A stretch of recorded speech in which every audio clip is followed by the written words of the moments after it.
Okay. Okay.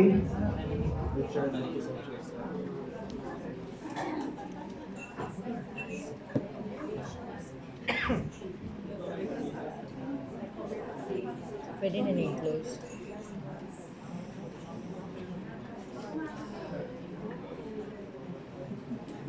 Okay lang. Yes, sir. Sure. So I'm showing to you the results or the concepts of Rasch analysis for a Likert type of questionnaire.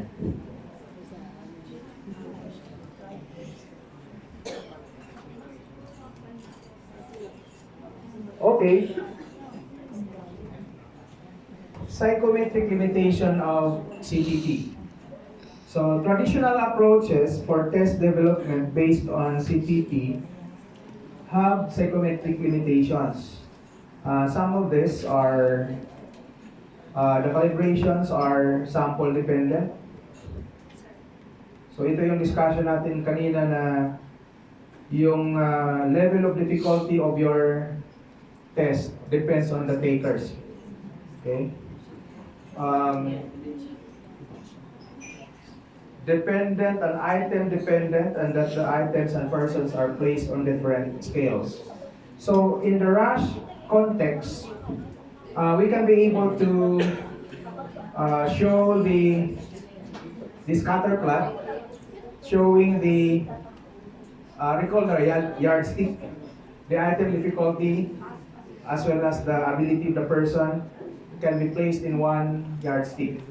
So as a result, it is difficult. Itong classical hindi pwede. Yung kagaya sa ating kanina, sige po. Yung ating discussion kanina sa Rasch analysis, if we have, say for example, 50 persons, lahat ng persons ay nasa graph, as well as the items. So I'm talking of this slide.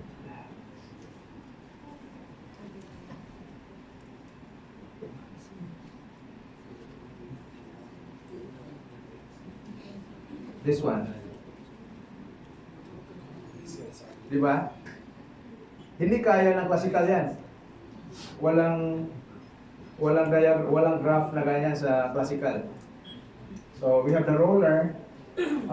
The item difficulties are or items are arranged in terms of level of difficulty at the right side, then at the left side the persons and the level of difficulty of the persons. So yun yung ibig kong sabihin. So yung classical hindi niya kaya yun. Hindi kaya yung gano'n ng classical. So yan yung isang weakness. One of the weaknesses of classical approach. So it is difficult to judge whether a person with a certain score will have a problem in endorsing a response category for a particular item. So in other words, for a multiple choice type of questionnaire,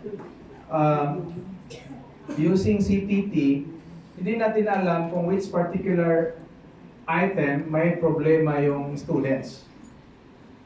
Kasi ibibigay natin sa yung overall score lang.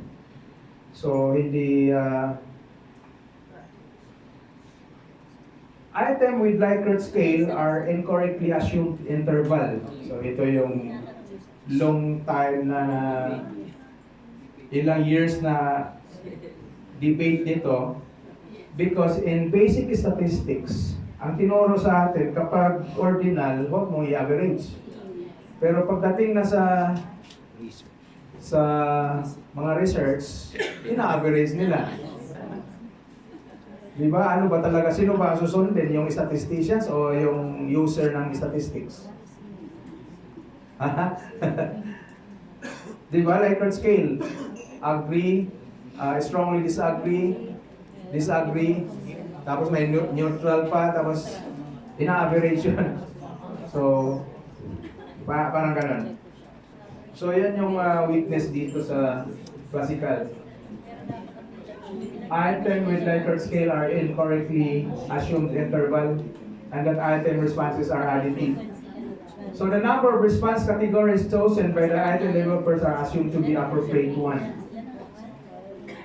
Another problem, yung Likert scale, for example, 5-point Likert scale, the researchers assumed that the 5 response options are working well. Nagagamit pa talaga ng respondents yung 5 response option. Mayroong questionnaire na 7 options. Mayroong iba 9. May iba 4 lang. So, ano ba ang tamang number of options sa Likert scale type? Okay. Dito sa Rasch analysis, ina-address yan. So, ang solution ng Rasch, all problems of CTT were solved by Rasch in 1960. So, ilang taon na yan? Mas matanda pa yan sa atin, di ba? Pero ngayon lang natin narinig yung Rasch analysis. So, the Rasch model enables better evaluation of the items and more precise measurement of the instrument. Then, after the calibration, both items and persons are placed on the same common metric, yung yardstick natin kanina, enabling the items to be examined for spread, redundancy, and gapping across a wide ability range and for the location relative to the other items and to the ability of estimates of the people.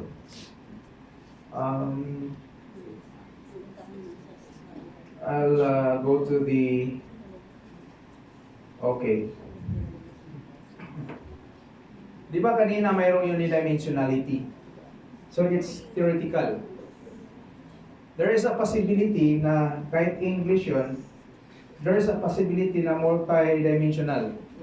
Kasi may mga sub-dimensions. So para safe, you can conduct factor analysis as your evidence, empirical evidence, showing that the data that you have are unidimensional. Unidimensional, sabi ni Hamilton, 1973, and Lord, 1980. Unidimensional daw if the first eigenvalue is relatively large. Ma-recall ba ninyo ang factor analysis? Wala na. Wala na, nakalimutan na natin. Yung, for example, mayroon kang 50 items. If you conduct factor analysis, mayroon siyang ma-divide siya into several factors so that the highly correlated items would fall on the first factor. Another correlated items would fall on the next factor. So, yung first factor, yan yung mas maganda, magkano tayo? Para hindi imagination lang. I have this BSS also. Pero kailangan ko i-change yung gate.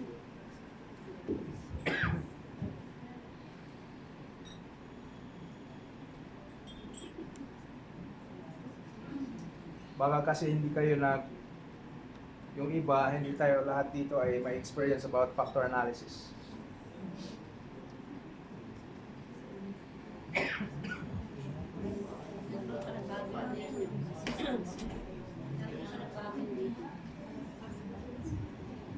Sa bago.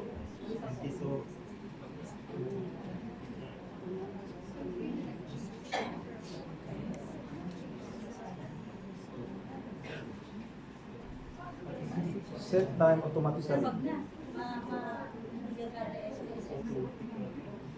Hindi mag-run dahil 2017 yan. Okay. Hindi na lang ako mag-SPSS. Hindi, pwede po mag-SPSS. So So hindi mag-run kasi ate, ano eh.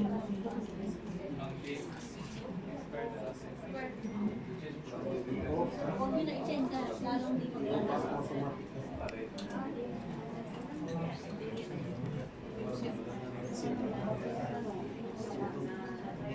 Kasi ako yung ina-adjust ko talaga yung date para magamit yung adjust pa.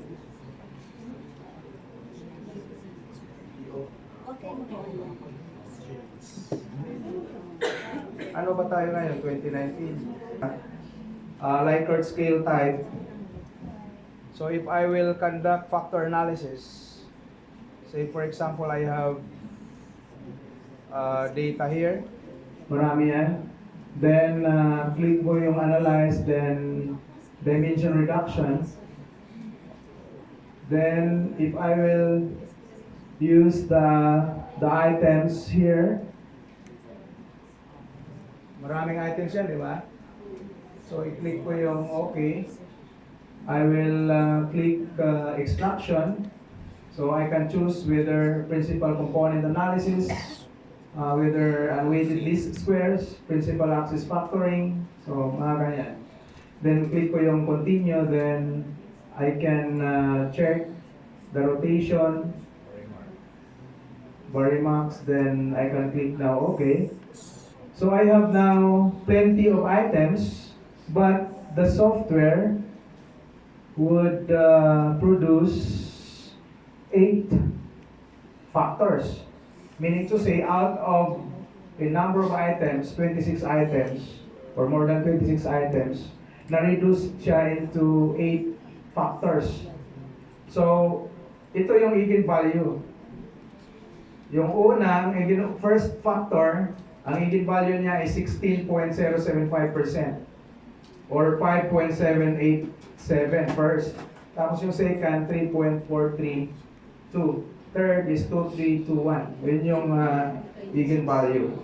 So out of 26 items, na-reduce siya into 8 factors. O yan. Yan yung ibig sabihin ng factor analysis. So going back to our discussion here, factor analysis. Sabi ni Hambleton, you can conduct factor analysis. It is dimensional daw if the first eigenvalue is relatively large in comparison to the second eigenvalue. And if the second eigenvalue is not much larger than any of the other eigenvalue. So I'll give you an example. So row variance explained by measures, 47.8%. Unexplained variance from 47.8 tumalon siya sa 7.7. Then we have 6.5. Another one is Rasch PCA, Rasch Principal Component Analysis. According to Likert, so 60%. The variance explained exceeds 60%. And the unexpected variance by the first contrast is below 5%. That's according to Likert 2008. Okay. So if it is already unidimensional, then you can proceed to do the Rasch analysis. Then, after that, after providing evidences that it is unidimensional, empirically unidimensional, the next step is to analyze the response category. So yung 4-point scale, 5-point scale, 8-point scale, you can analyze that because according to Likert, mayroon siyang 8 guidelines. So 8 guidelines. Likert 2002 described his guidelines as aid in optimizing the manner in his rating scale categories operate in order to improve the utility of the resultant measures. So, si Likert, sabi niya, at least 10 observation of each category, regular observation distribution. Imagine that you have Likert scale. Dapat ang frequency nun, at least 10. Di ba, 4-point scale. So, dapat ang number of persons na sumagot ng 1, 2, 3, 4, hindi bumaba sa 10. Regular observation distribution, so hindi siya irregular. Pag sinabi mong regular, for example, kung increasing, increasing. Kung erratic, so irregular yun. Average measures advanced monotonically with category. The software can compute automatically the average measures. So, outfit mean squares, yung diniscuss natin na kanina na outfit, less than 2.0. Step calibration advanced. Rating imply measures, and measures imply ratings. Then step difficulties advanced by at least 1.4 loaded. So isa-isahin natin yan by means of an example because I have a paper using Rasch analysis. So for example, ito yung 8 guidelines suggested by Likert in 2002.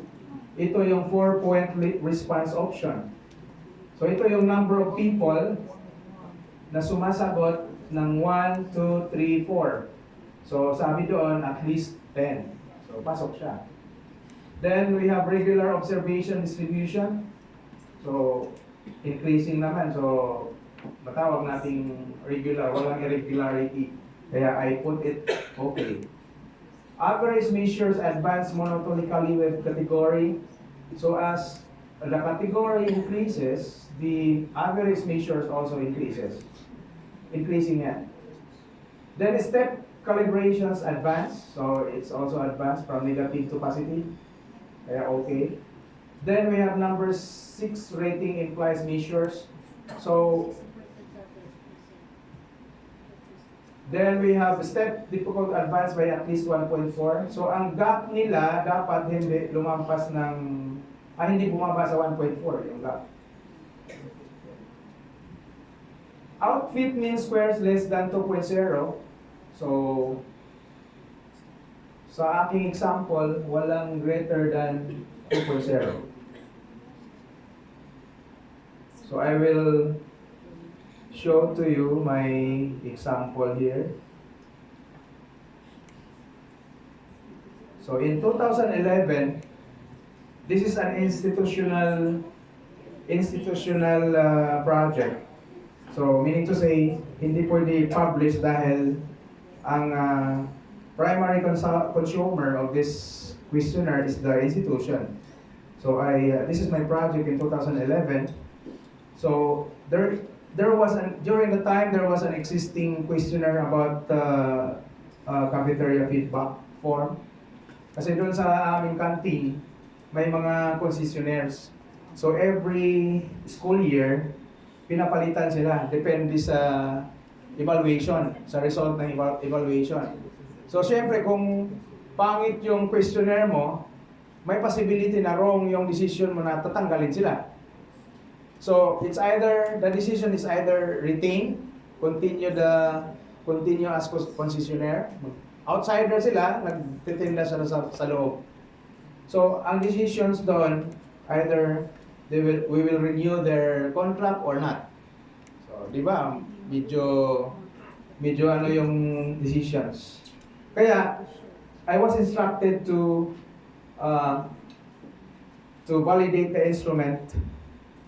The goal was to improve the measurement properties of the cafeteria feedback form, and I utilized Rasch model. So ganito yung study. So we have a 15-item self-administered questionnaire. So the questionnaire consists of 15 items. There are 5 dimensions: food quality and safety, price and value of money, sanitation, service quality, staff personality, and development. So we used the 4-point scale, 1, 2, 3, 4. Yan. 15 items, then we utilized 1, 2, 3, 4. Strongly disagree up to strongly agree. Then, there is space also for comments and suggestions.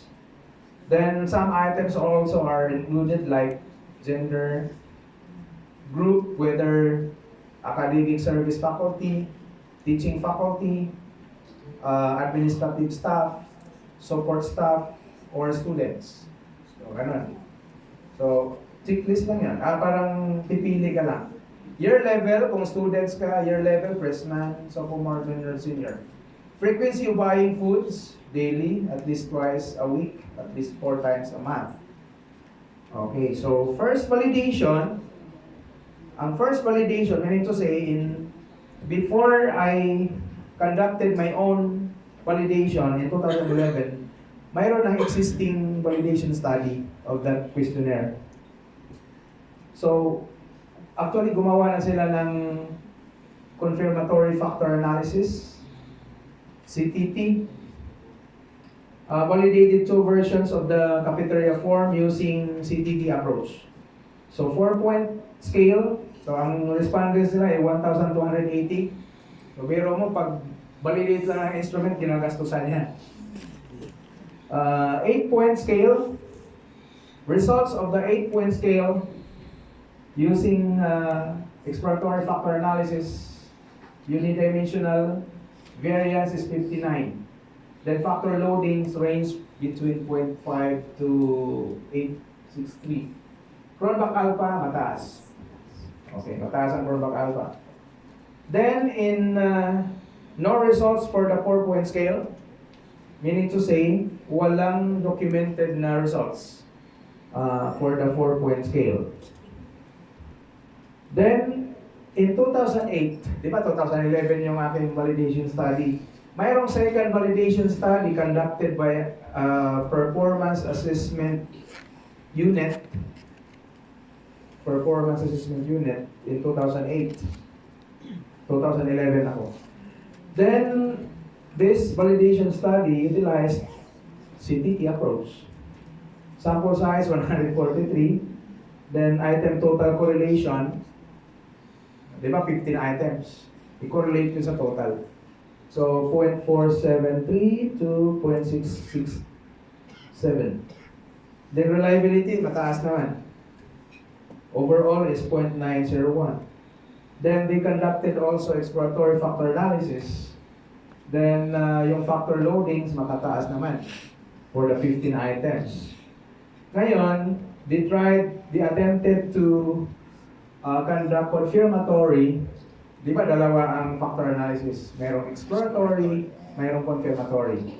So for the first timer, pag sinabi mong exploratory, mag-create ka ng, halimbawa, mga items, you subject the items to exploratory factor analysis. Then through exploratory factor analysis, we can be able to generate factors.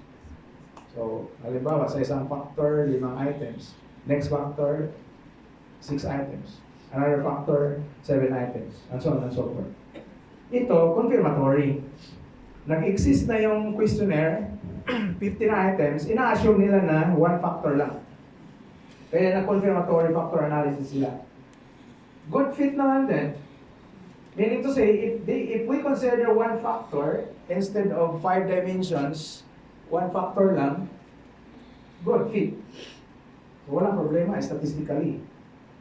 Good fit. Kaso mayroong limitation sa CTT. Kaya dito ko pinasok yung aking reasons kung bakit mag-Rasch ako.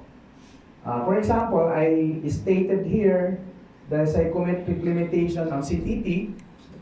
Then that limitation of CTT was solved already by Rasch, George Rasch in 1916.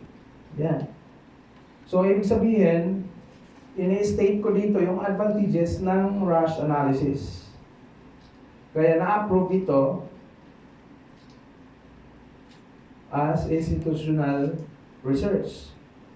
Kasi sinama ko dito na Rasch analysis and category collapsing. Yan. Rasch analysis can determine empirically whether the categorization selected by the instrument developer is most appropriate one.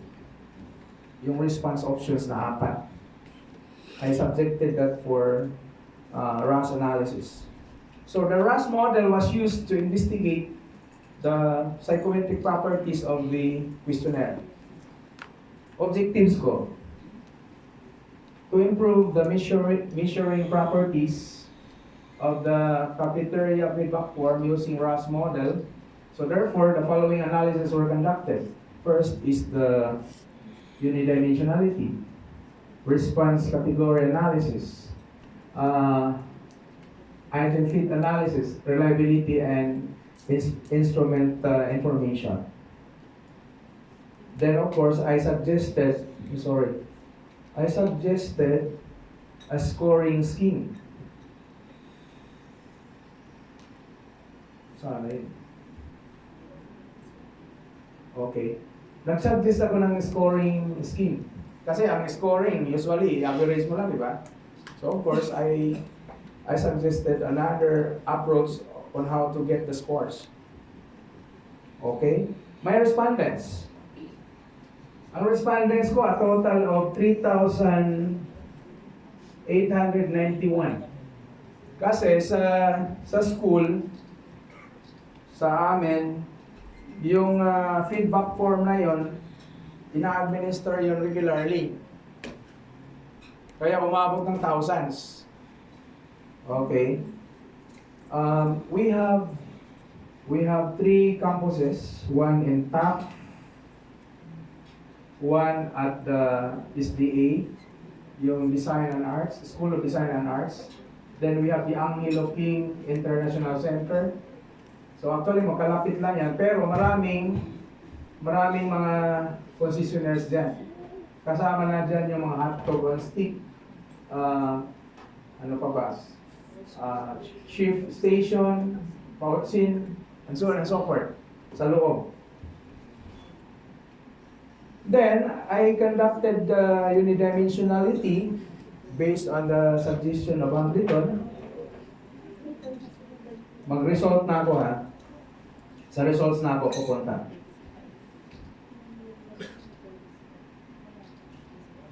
Kasi itong methods ko to. Okay, so I will proceed to the results. Yan. Results. Original data. Ibig sabihin 4-point scale.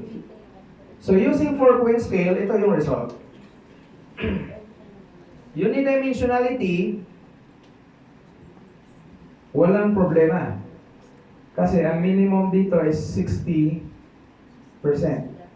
dito. Tapos, yan. Yan yung street plot. So, it suggests that there is an elbow here. So, it can be two dimension or one dimension. Okay, then Rasch PCA, sabi ni Likert, 60%.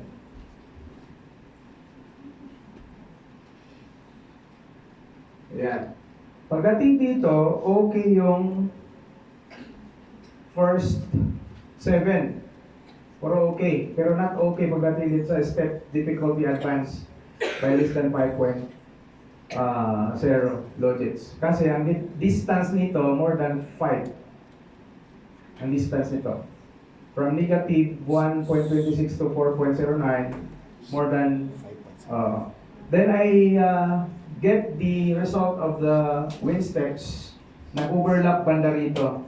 So there is an indication na pwede i-collapse yung 4-point scale.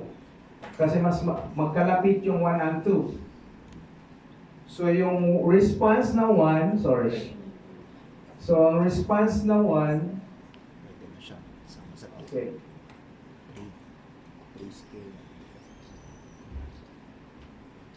Lahat ng items pasok eh. In terms of fit statistics kanina, in fit, 0.5 to 1.5, pasok siya. So ang ibig sabihin yung 15 items, walang natanggal. Walang natanggal, pero mayroon siyang problema about the response options.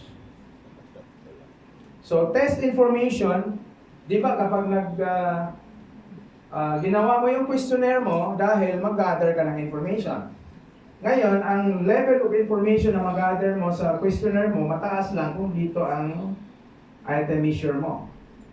Pero dito mababa na yung information, test information. Kaya I decided to check the category response. I modified the response categories. So for example, ang original mo ay 1, 2, 3, 4 kasi 4-point scale, di ba? So kinulaps ko yung 1 and 2 at ginawa ko na lang na 3-point scale.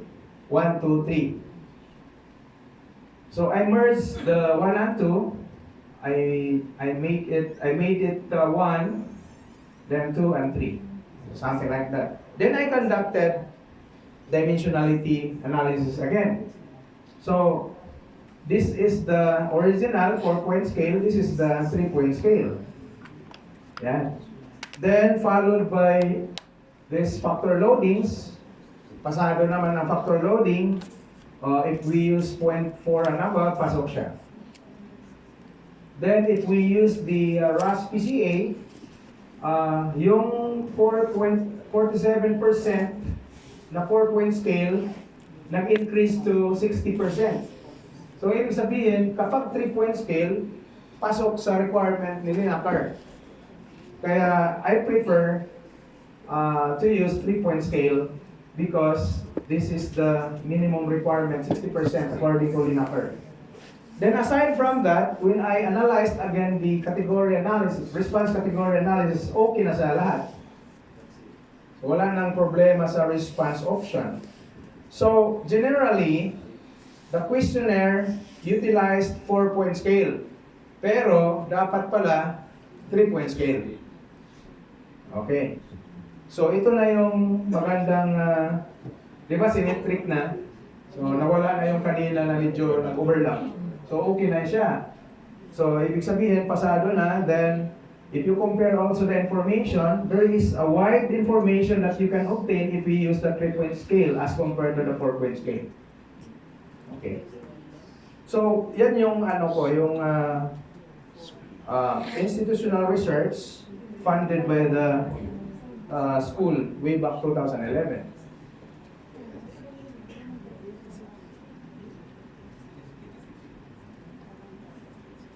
So maraming ano yan, maraming publications that utilize Rasch analysis. So if you are planning to publish a paper in the future, you can another paper. There are various types of paper. One is Rasch analysis. So you can utilize Rasch analysis. Marami na doon sa ano sa Luzon, sa Metro Manila, then sa northern part in Luzon, marami na sila, unti-unti na silang gumagamit ng Rasch analysis, structural equation modeling. So, yun. Concerns.